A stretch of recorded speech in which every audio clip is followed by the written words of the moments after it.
Hello, ಎಲ್ಲರಿಗೂ ನಮಸ್ಕಾರ. ಎಲ್ಲರಿಗೂ ಉಂಟಾಗುವ ಪ್ರಶ್ನೆ, ರತ್ನ ಭಂಡಾರವನ್ನು ಏಕೆ ತೆರೆಯಬೇಕು? ರತ್ನ ಭಂಡಾರದಲ್ಲಿ ಏನಿದೆ ಅಂತದ್ದು ನಾವಿಂದು ತಿಳಿಯೋಣ. ದುರಸ್ತಿಗಾಗಿ ರತ್ನ ಭಂಡಾರವನ್ನು ತೆರೆಯಲಾಗಿದೆ ಎಂದು ಭಾರತೀಯ ಪುರಾತತ್ವ ಸರ್ವೇಕ್ಷಣಾ ಇಲಾಖೆ ಎಎಸ್ಐ ಅಧೀಕ್ಷಕ ಡಿ.ಬಿ. ಗಡ್ನಾಯಕ್ ತಿಳಿಸಿದ್ದಾರೆ.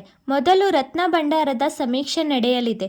ಜಗನ್ನಾಥ ದೇಗುಲದ ವ್ಯವಸ್ಥಾಪನಾ ಸಮಿತಿಯ ಮುಖ್ಯ ನ್ಯಾಯಮೂರ್ತಿ ರಾತ್ರ ಅವರ ಪ್ರಕಾರ 2 ರತ್ನಗಳ ಮಳಿಗೆಗಳ ಎರಡೂ ಭಾಗಗಳಲ್ಲಿ ಹೊಸ ಬೀಗಗಳನ್ನು ಅಳವಡಿಸಲಾಗಿದೆ. ರತ್ನ ಭಂಡಾರದಿಂದ ಹೊರತೆಗೆದ ಬೆಲೆ ಬಾಳುವ ವಸ್ತುಗಳ ಡಿಜಿಟಲ್ ಪಟ್ಟಿ ಮಾಡಲಾಗುವುದು ಎಂದಿದ್ದಾರೆ. ರತ್ನ ಭಂಡಾರವು 2 ಭಾಗಗಳನ್ನು ಹೊಂದಿದೆ. ಹೊರಕೋಣೆ ದೇವತೆಗಳಿಗೆ ಬಳಸುವ ಆಭರಣಗಳನ್ನು ಇಲ್ಲಿ ಇಡಲಾಗುತ್ತದೆ. ಜಗನ್ನಾಥ ದೇವಸ್ಥಾನದ ವ್ಯವಸ್ಥಾಪನಾ ಸಮಿತಿ ಹೈಕೋರ್ಟ್ಗೆ ನೀಡಿರುವ ಅಫಿಡವಿಟ್ ಪ್ರಕಾರ ಹೊರ ರತ್ನ ಭಂಡಾರದಲ್ಲಿ ಒಟ್ಟು 95.320 ಕೆಜಿ ಚಿನ್ನ ಮತ್ತು 19.480 ಕೆಜಿ ಬೆಳ್ಳಿ ಆಭರಣಗಳಿವೆ. ಇವುಗಳನ್ನು ಹಬ್ಬಗಳಂದು ಹೊರತೆಗೆಯಲಾಗುತ್ತದೆ ಮತ್ತು ಜಗನ್ನಾಥ, ಬಲಭದ್ರ ಮತ್ತು ಸುಭದ್ರರನ್ನು ಅಲಂಕರಿಸಲಾಗುತ್ತದೆ. ಅದರ ಕೀಲಿಯು ಸಂಗ್ರಾಹಕನ ಬಳಿ ಇದೆ. ಇನ್ನು ಒಳಕೋಣೆ ಆಭರಣಗಳನ್ನು ಹೊರತುಪಡಿಸಿ ಉಳಿದ ಚಿನ್ನವನ್ನು ರತ್ನ ಭಂಡಾರದ ಒಳಕೋಣೆಯಲ್ಲಿ ಇರಿಸಲಾಗಿದೆ. ಅದರ ಕೀಲಿಯು ಕಾಣೆಯಾಗಿದೆ.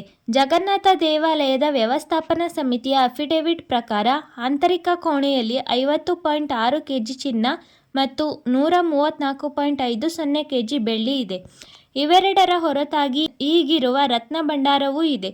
ಇಲ್ಲಿ 3.480 ಕೆಜಿ ಚಿನ್ನ, 30.350 ಕೆಜಿ ಬೆಳ್ಳಿ ಇದೆ.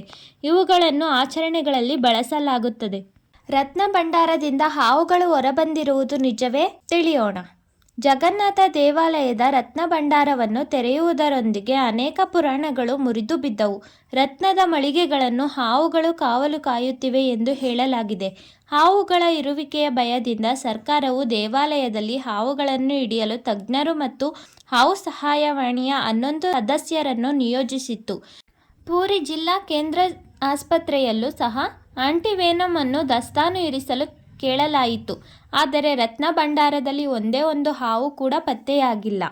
ಜಗನ್ನಾಥ ದೇವಾಲಯದ ಬಗ್ಗೆ ಇಷ್ಟೆಲ್ಲ ಮಾಹಿತಿ ತಿಳಿದ ಮೇಲೆ ಇದನ್ನು ನಿರ್ಮಿಸಿದವರು ಯಾರು ಎಂಬ ಪ್ರಶ್ನೆ ನಮ್ಮೆಲ್ಲರನ್ನೂ ಕಾಡುತ್ತಿದೆ. ಕ್ರಿಸ್ತ ಶಕ 1150ರಲ್ಲಿ ಗಂಗಾ ರಾಜವಂಶವು ಒಡಿಸ್ಸಾದ ಸುತ್ತಮುತ್ತಲಿನ ಪ್ರದೇಶವನ್ನು ಆಳಿತು ಎಂದು ಜಗನ್ನಾಥ ಪುರಿ ದೇವಸ್ಥಾನದ ವೆಬ್ಸೈಟ್ನಲ್ಲಿ ಹೇಳಲಾಗಿದೆ. ಆ ಸಮಯದಲ್ಲಿ ರಾಜ ಅನಂತವರ್ಮನ ಚೋಡಗಂಗಾ ದೇವರಾಜನಾಗಿದ್ದನು. ರಾಜ ಅನಂತವರ್ಮನ್ ಜಗನ್ನಾಥ ದೇವಾಲಯವನ್ನು ನಿರ್ಮಿಸಿದನು. ಈ ದೇವಾಲಯವು 861 ವರ್ಷಗಳ ಹಿಂದೆ ಕ್ರಿಸ್ತ ಶಕ 1161ರಲ್ಲಿ ಪೂರ್ಣಗೊಂಡಿತು. 7 ರಾಜ್ಯಗಳಲ್ಲಿ ಜಗನ್ನಾಥ ದೇವಾಲಯದ ಹೆಸರಿನಲ್ಲಿ ಒಟ್ಟು 61,000 ಎಕರೆ ಭೂಮಿ ಇದೆ.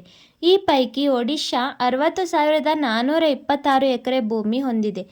ಪಶ್ಚಿಮ ಬಂಗಾಳದಲ್ಲಿ 322 ಎಕರೆ ಭೂಮಿ ಇದೆ. ಮಹಾರಾಷ್ಟ್ರದಲ್ಲಿ 28 ಎಕರೆ, ಮಧ್ಯಪ್ರದೇಶದಲ್ಲಿ 25 ಎಕರೆ, ಆಂಧ್ರ ಪ್ರದೇಶದಲ್ಲಿ 17 ಎಕರೆ, ಛತ್ತೀಸ್ಗಢದಲ್ಲಿ 1.7 ಎಕರೆ ಮತ್ತು ಬಿಹಾರದಲ್ಲಿ 0.27 ಎಕರೆ ಭೂಮಿ ಜಗನ್ನಾಥ ದೇವಸ್ಥಾನದ ಹೆಸರಿನಲ್ಲಿ ನೋಂದಣಿಯಾಗಿದೆ. ಪುರಿ ಜಗನ್ನಾಥ ದೇವಾಲಯದ ವೆಬ್ಸೈಟ್ ಪ್ರಕಾರ ದೇವಾಲಯದ ಮೇಲೆ 17 ಬಾರಿ ದಾಳಿ ಮತ್ತು ಲೂಟಿ ಮಾಡಲಾಗಿದೆ. ಆಕ್ರಮಣಕಾರರಿಗೆ ದೇವಾಲಯವು ಸಂಪತ್ತನ್ನು ಲೂಟಿ ಮಾಡಲು ಆಕರ್ಷಕ ಸ್ಥಳವಾಗಿತ್ತು. ಹಿಂದೂಯೇತರ ಆಕ್ರಮಣಕಾರರಿಗೆ ಜಿಹಾದ್, ಧಾರ್ಮಿಕ ಯುದ್ಧ ಮಾಡಲು ದೇವಾಲಯವು ಉತ್ತಮ ಸ್ಥಳವಾಗಿತ್ತು. ಪ್ರತಿ ದಾಳಿಯ ಹಿಂದಿನ ಉದ್ದೇಶವು ಅದರ ಆಸ್ತಿ ಮತ್ತು ಪವಿತ್ರ ವಿಗ್ರಹಗಳನ್ನು ಲೂಟಿ ಮಾಡುವುದಾಗಿತ್ತು.